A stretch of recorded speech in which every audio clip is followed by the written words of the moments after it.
On est ici à Vaux-en-Velin pour recevoir les Interpol 2018 qui regroupent en fait 16 équipes. Pourquoi Vaux-en-Velin? Parce que la capacité d'accueil elle est énorme, puisqu'on va tourner sur 4 gymnases, on a capacité à héberger jusqu'à 600 personnes. Les Interpol en termes de compétition, ça regroupe en fait les meilleurs joueurs qui sont pour le moment en pôle espoir. Ça regroupe cette année 14 pôles, puisqu'on est passé sur les grandes régions, plus 2 délégations invitées, la Belgique et le Luxembourg.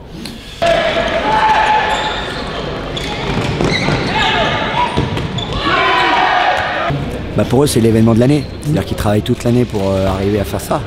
Donc ils veulent à la fois gagner des matchs, aller chercher une médaille. Puis on est aussi très lucide. C'est un peu le mercato des clubs professionnels.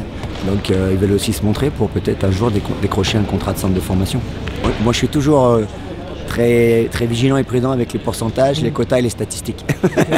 Mais humainement parlant, oui, dans cette équipe, nous, on a quand même déjà... On peut dire 5 à 8 gaillards qui sont ou pistés ou qui ont déjà signé ou qui vont signer. Donc sur 16, c'est une belle proportion.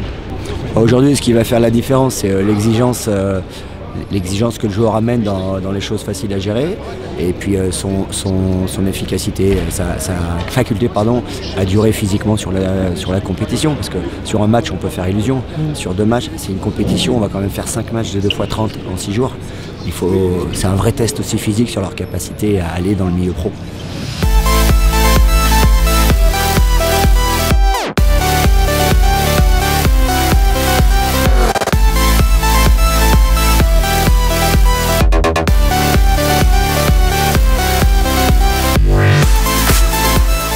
La première des choses, pratiquement la plus importante, c'est intégrer un centre de formation, donc séduire un responsable de centre de formation qui va avoir envie de travailler avec eux. C'est le premier pas.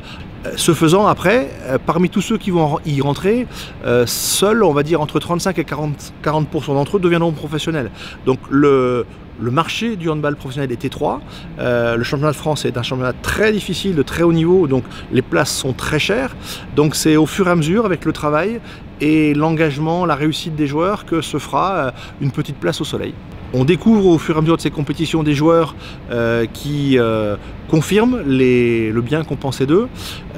Donc, en résumé, peut-être pas la même densité de joueurs que les générations précédentes, des joueurs peut-être à maturité un peu plus tardive, mais on a quand même déjà identifié des garçons avec du talent qui pourraient, dans quelques années, pour certains d'entre eux, retrouver l'équipe de France 1.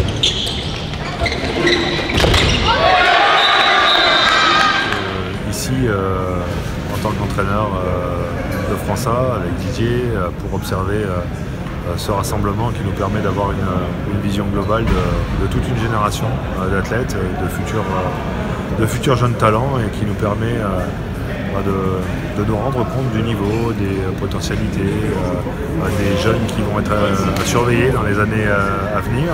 C'est prometteur par moment, il y a des choses intéressantes à voir. Des jeunes qui ont forcément marqué des points, qui ont montré le bout de leur nez. C'est une première séquence qui nous permet de les évaluer, de les jauger entre eux, de pouvoir un peu hiérarchiser les talents au poste. Et en même temps, il reste énormément de travail pour tous ces jeunes avant d'atteindre le haut niveau.